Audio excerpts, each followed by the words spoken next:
Vamos lá, pessoal, tudo bem? Hoje eu quero apresentar uma dificuldade que eu enfrento como aluno, que é a estagnação no ganho de massa muscular. E aí a gente vai tentar fazer algumas mudanças para que a gente quebre essa estagnação. Como vocês podem ver, a hipertrofia ela é uma adaptação muscular do músculo, né? Uma adaptação anatômica e que para que ela aconteça, a gente tem diferentes fatores influenciando. A gente vê alguns aqui, como alimentação, treino, genética, descanso, estresse.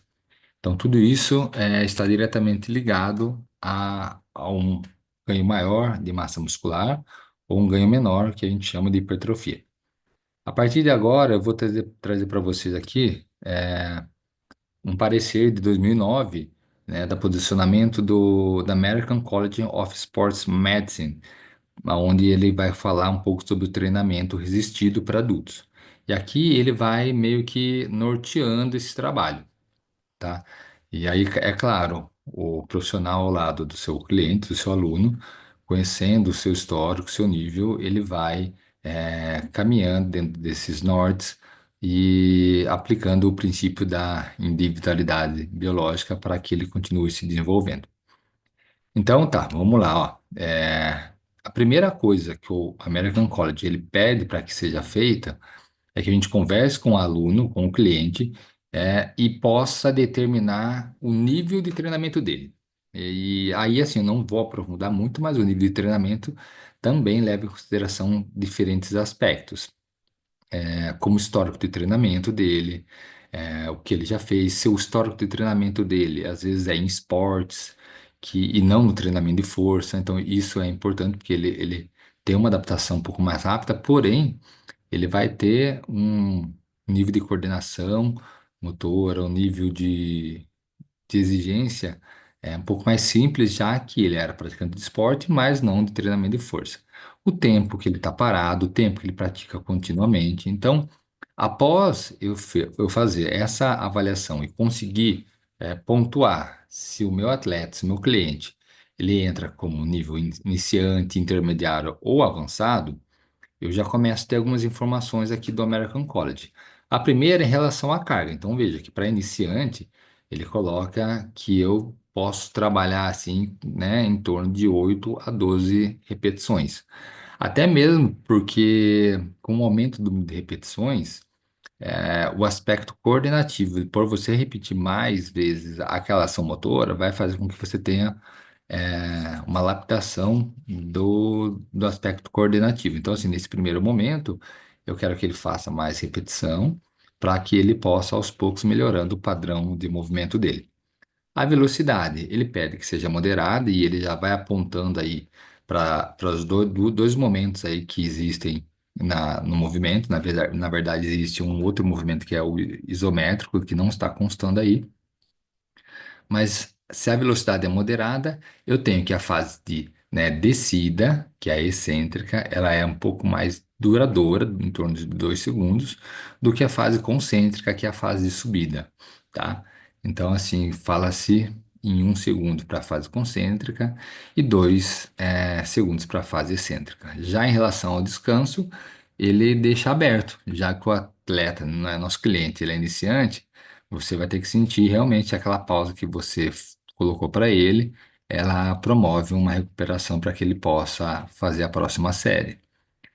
A frequência semanal, né? Ele coloca 2 a 3 vezes por semana e a gente percebe que no intermediário ele já vai dando uma ênfase maior à questão da força. Eu posso perceber pela carga que ele já coloca um range maior, né?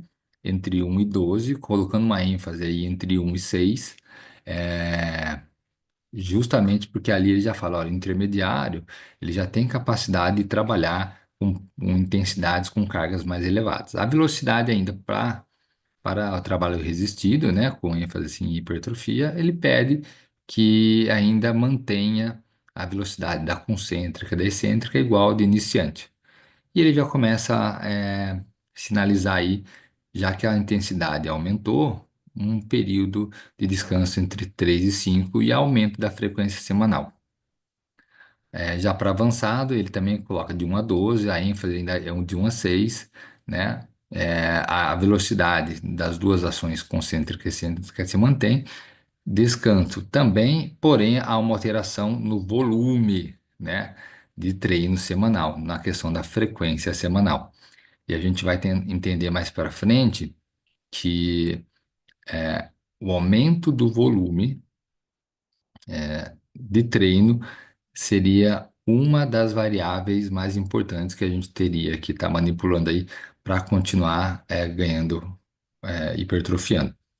Outra informação que ele traz que há um aumento de 12 a 10% da carga quando ele conseguir realizar de uma a duas repetições acima do objetivo. Então, quando aí você olha ali no treino, no programa de treino, geralmente ele está identificado como repetições de reserva. O que que seria isso? Quando eu falo em repetições de reserva, eu falo que ele tem que parar o exercício conseguindo fazer, né, com a percepção de que conseguiria fazer um a dois movimentos a mais, eu estou dizendo que eu não quero um treino que vá até a falha. Eu quero que pare antes da falha, tá? Porém, eu quero que você chegue próximo. E um parâmetro seria esse. Então, a partir do momento que você já consegue fazer uma, duas repetições a mais, você já pode trabalhar com o aumento aí do peso do, do exercício. Então, essa foi a primeira indicação, né, para o trabalho resistido do American College. E aí, agora, o segundo, ele vem falar um pouco sobre o tipo de ação muscular, tá, que recomenda-se que faça ações concêntricas, excêntricas, isométricas. Aonde que eu encontro isométrica? Eu encontro isométrica entre a transição da fase, por exemplo, de descida, que é excêntrica, a hora que eu desço, né? Ele desacelera e ele para. Aquele momento, às vezes eu posso querer que ele fique mais um segundo naquela fase isométrica antes de começar a subir e cumprir a fase concêntrica. Os tipos de exercícios, que ele também fala para que a gente tenha um olhar uniarticular, multiarticular. Geralmente, os exercícios multiarticulares têm preferência para que venham antes do uniarticular, né? E o trabalhar com bilateral e unilateral, para que você supra alguma deficiência de força ou de volume muscular, entre os membros aí, tá? Outra coisa importante é que ele fala da sequência dos exercícios, então, eu também tenho que pensar nos grupos musculares grandes e pequenos. Aqui, embora ele coloque aqui como norteador, os grupos maiores virão antes, nada impede de eu inverter isso aí se dentro da minha programação eu de repente priorizo que os músculos pequenos têm mais importância e eles podem vir antes. A questão multiarticular antes da uniarticular. Então, geralmente os exercícios multiarticulares, eles vêm na frente, né? E por envolver vários grupamentos musculares, e aí após ele você consegue isolar para exercícios uniarticulares. Nada impede também de que seja feita essa alteração, desde que seja programado dentro do seu treino, né? Que seja pensado e intencional.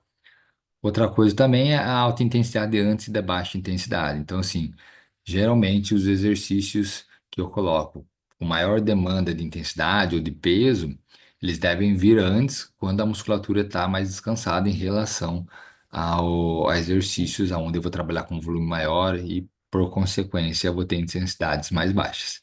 Então, esse aí é um outro ponto, né, que eu estou resumindo daquele artigo lá do American College. Vamos para o próximo. Outra recomendação para hipertrofia, deixa eu só puxar isso aqui para cima, porque está atrapalhando minha visão aqui. Agora, sim, em especial para hipertrofia, ele já fala que a carga, né, ele deve ser de 1 a 12 repetições, com ênfase de 6 a 12 e de forma periodizada. Então, assim, por que eu coloco 6, por que eu coloco 8, por que eu coloco 12, por que eu misturo tudo isso aí? Isso aí tem que ser dentro de uma organização pensada para que a hipertrofia aconteça. Séries geralmente múltiplas, aqui ele já começa a sinalizar que a hipertrofia ela é muito sensível à quantidade de séries semanais, vamos dizer assim, que o atleta vai cumprir, tá? Então, a gente chama isso de dose-resposta. Então, assim, quanto maior a dose, pensando em hipertrofia, quanto maior a dose, quanto maior as séries, maior a quantidade de séries semanais, maior a minha resposta hipertrófica. É claro que tem um teto, um limite. Eu não vou ficar sempre aumentando o volume, a quantidade de séries. E para isso que eu tenho as metodologias de treinamento. Então, se eu uso bisete, trisete, GVT, pirâmide, pirâmide truncada, todas essas metodologias, elas são formas de eu progredir na carga, continuar progredindo na dificuldade, né? Porém, sem necessariamente ter que aumentar o volume de repetição. Tá certo? Mesmo porque na literatura tem alguns artigos com bodybuilding, onde eles mostram que existe um platô de série, tá? Para bodybuilding, quando eles chegam ali em torno de 70, 80 séries por semana, por grupamento muscular, eles já começam a não ter ganho. Quer dizer, se eu colocar 90 séries, eu vou cumprir o maior volume, porém o ganho ainda é menor do que eu cumprisse, por exemplo, 70, 60 séries. Mas isso pensando no bodybuilding, né? No nosso cliente, nosso atleta, às vezes a gente não vai chegar a um volume tão grande de séries por semana, mas a gente vai utilizar aí de outras estratégias para continuar progredindo na carga e sinalizando para a musculatura e a hipertrofia. E velocidade também moderada. Lembrando, quando ele trabalha a velocidade, a gente tem que pensar naqueles três momentos: ação concêntrica, excêntrica e isométrica dentro do movimento, tá? E a frequência, ele faz referência ao nível de experiência do atleta ali, sendo iniciante, intermediário ou avançado, tá bom? Vamos para o próximo slide. Próximo slide, acredito que trabalha mais com a potência. Então, aí, potência é um tipo de manifestação da força aliada à velocidade. E só que aí, assim, ó, como ela tem que ter a velocidade como sendo o principal dentro do componente de força e velocidade, que é o que a gente entende por potência, eu tenho que a velocidade sempre tem que ser alta. E quando eu aumento a minha velocidade, automaticamente o peso que eu consigo trabalhar com altas velocidades são leves, eles são inferiores, tá? E geralmente, para esse tipo de trabalho, o descanso também tem que ser grande, né? De 3 a 5 minutos. O motivo desse aumento, desse descanso é por conta da ressíntese total do substrato energético ali, no caso ATP e fósforo creatina, para exercícios de potência. As séries eles colocam de 3 a 5 por exercício, já que eu não posso ter um volume tão grande a ponto de começar a ter perda de velocidade. Então, exercícios de força máxima e de potência, né? Eles geralmente são trabalhos ou são trabalhados até o início da fadiga, tá? Após isso daí, a gente começa a ter perda de velocidade e aí talvez não seja interessante para a gente, ou perda de força, no caso da força máxima, e aí talvez não seja interessante e o nosso treino começa a não estar mais afetando o nosso objetivo, né? Sai do foco.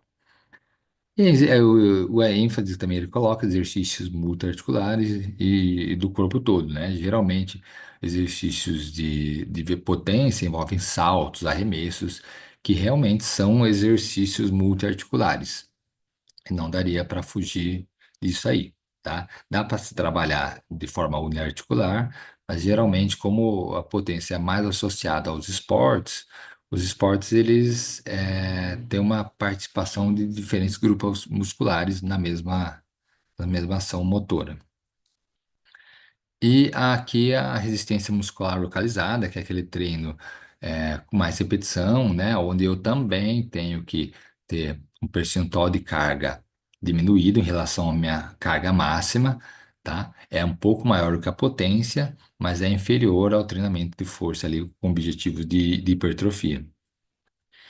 E, então, na verdade, eu ficaria entre 40% e 60% da minha força máxima, trabalharia com altas repetições, muito mais que 15, né? Mais que 15, e eu teria um descanso aí parcial. Então, eu não pensaria na recuperação total dos substratos energéticos, mas sim uma recuperação parcial para se trabalhar a questão da resistência, né? Então, a partir disso daí, a gente tem mais ou menos um norte de como trabalhar a.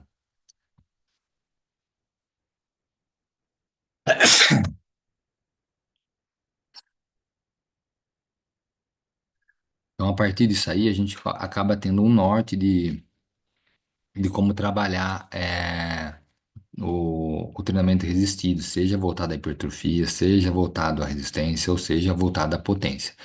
Então, aquele artigo lá, ele é um clássico que nos dá um norte. Especialmente agora, linkando com aquele problema que eu tinha encontrado do aluno que é, estagnou no ganho de massa, um dos aspectos que a gente vai olhar dentro do treinamento é o aumento do volume. Então, esse artigo que eu trago aqui, ele tem essa intenção de avaliar, né, diferentes protocolos, e esses protocolos, eles têm diferença em quê? Eles têm diferença no volume, né? Então, deixa eu até ver se eu pego uma canetinha aqui para dar uma, tá? Então, a ênfase é na variação do volume. Então, o que que acontece? Eu tenho um treinamento de resistência, né, de baixo volume, onde ele trabalha uma série por exercício, por sessão. Eu tenho moderado, né, que já trabalha com um pouco mais de volume, e eu tenho o alto, que aí sobe ainda mais o volume de séries por exercício. O artigo ele tem uma duração de 8 semanas, e aí ele vai concluir algumas coisas. A principal conclusão, né, que eu deixei aqui em vermelho, é que a hipertrofia muscular apresenta uma relação dose-resposta, né? Fala minha no artigo anterior, na qual o volume mais elevado de treinamento resulta em maiores ganhos, tá? Então, assim, ó, ele vê o ganho de força e vê o ganho de hipertrofia, tá certo? Baseado na hipertrofia, que é o foco do problema que eu trouxe, e eu vejo por esse artigo que o aumento do volume de treinamento é algo que na literatura mostra que tem que afeta o grau de hipertrofia que eu vou ter. Então, por esse motivo, a alteração no treino vai ser no volume, né? Então, eu vou explorar um pouco o treino antigo dele e o treino que vai vir.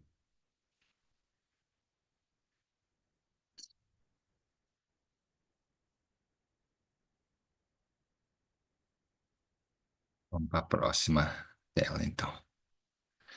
Opa, deixa eu apagar isso.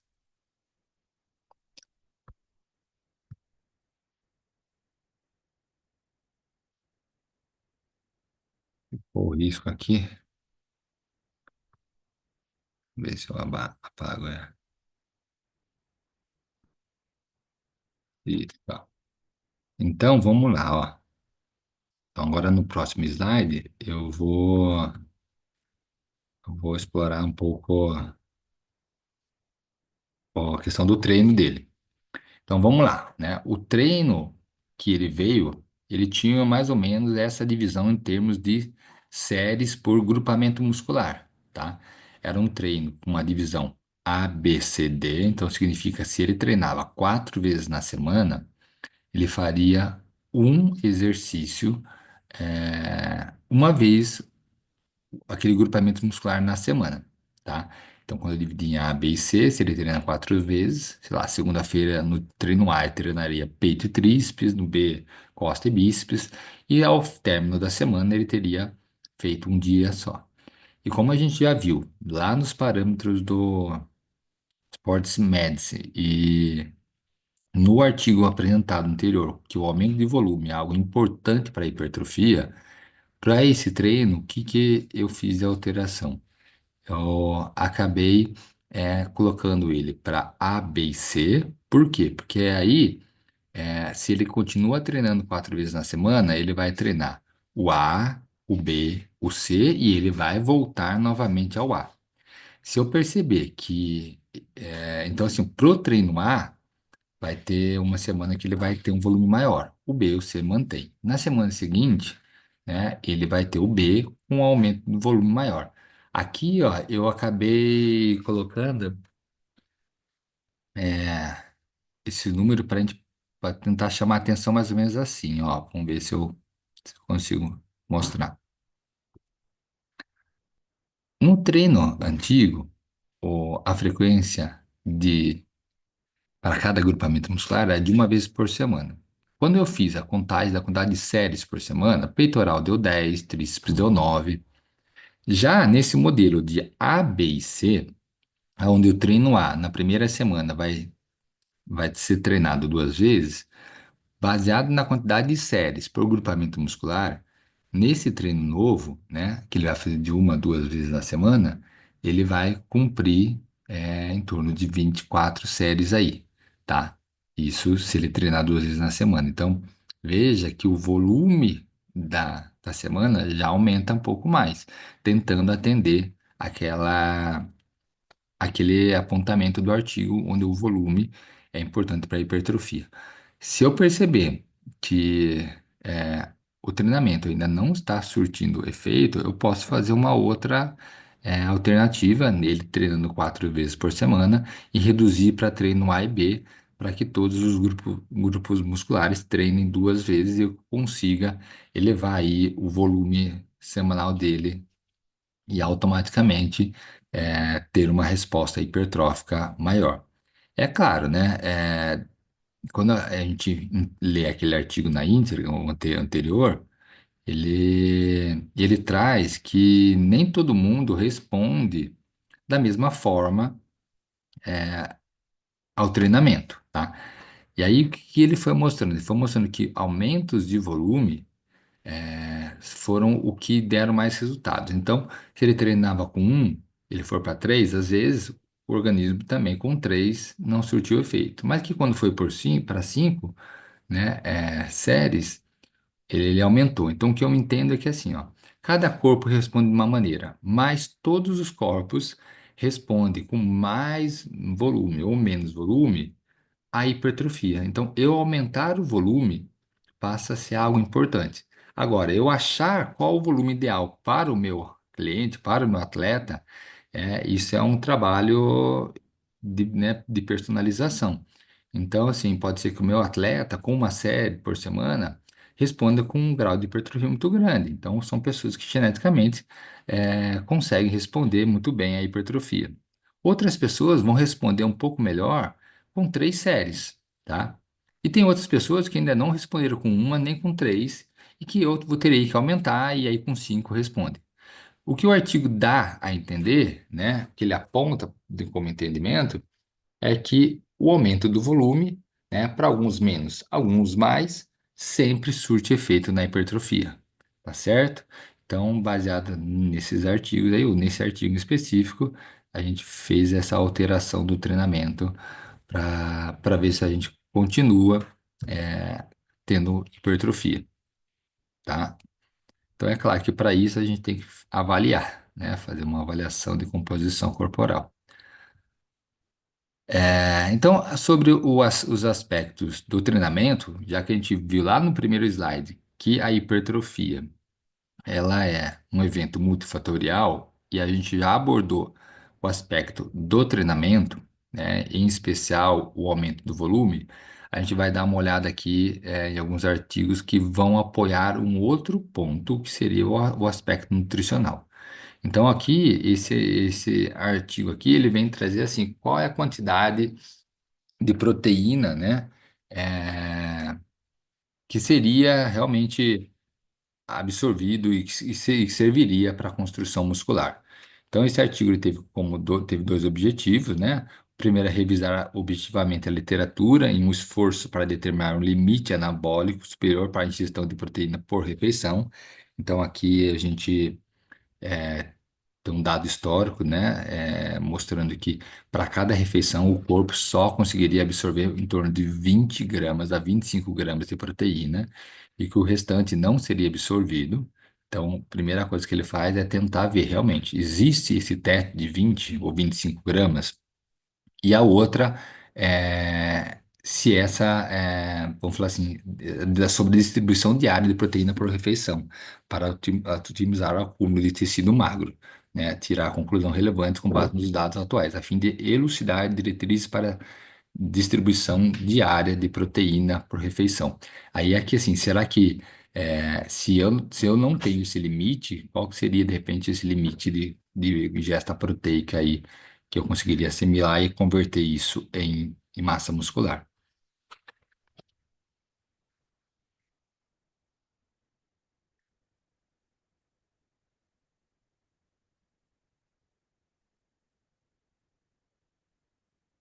E aqui vem a conclusão do artigo, né? Então, vou ler com vocês isso aqui, que eu acho mais fácil, né?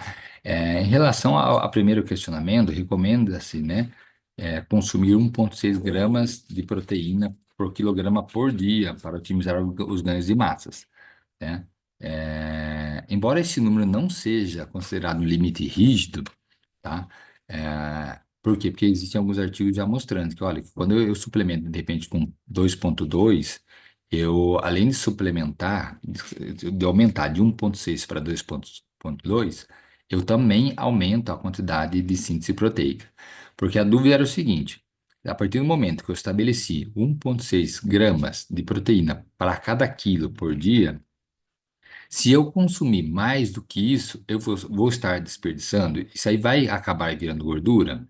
Eles perceberam que para pessoas treinadas isso não acontece. Então, assim, existe um range aí, né, que vai de 1,6 a 2,2, mostrando que quem tem 1,6, né, tem um ganho de massa com essa suplementação, mas que quem tem de 2,2 também, né, tem um ganho. E então, assim, existe uma faixa, né? Geralmente a gente escuta falar bastante nesse 1,6, mas nada impede da gente estar suplementando com um pouquinho a mais aí, quando o objetivo, de repente, seja ganho de massa. E o segundo questionamento é, é uma estratégia prática e eficaz seria ingerir 4 gramas de proteína em pelo menos 4 refeições por dia, totalizando 1,6, podendo chegar até 0,5 por refeições para atingir o limite superior de 2,2, tá? Então a gente consegue assim responder aquelas duas perguntas. Embora as doses, então aqui sim tem algumas outras colocações. Embora as doses maiores de proteína aumentem a oxidação de aminoácidos, nem todos os aminoácidos excedentes são desperdiçados. Alguns são usados na construção de tecido, mas pesquisas ainda são necessárias para definir um limite superior exato de proteína por refeição. É. Então aí a gente começa a ver que a suplementação proteica, estando entre 1,6 e 2,2, tem um efeito positivo sobre o ganho de massa. Então, assim, o aspecto do treino, a gente pode conversar sobre o aumento de volume e sobre o aspecto nutricional, a gente de repente suplementar aí com proteína e juntar esses dois aspectos aí para ver se a gente consegue ter um êxito na no ganho de massa muscular, né? Na hipertrofia. Vamos para a próxima aqui.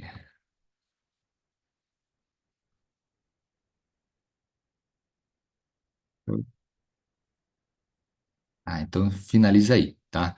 Então, pessoal, o que eu queria dizer é o seguinte, que para esse aluno que houve uma estagnação na quantidade de massa ganha, que eu proponho é que a gente faça uma alteração no volume de séries semanais, aí eu faço uma alteração do treino de A, B e C, A, B, C e D para A, B e C, e que a gente inicie uma suplementação de proteica aí, que pode ir de 1,6 a 2,2, como forma de garantir aí a quantidade proteica e estimular a síntese proteica, tá certo?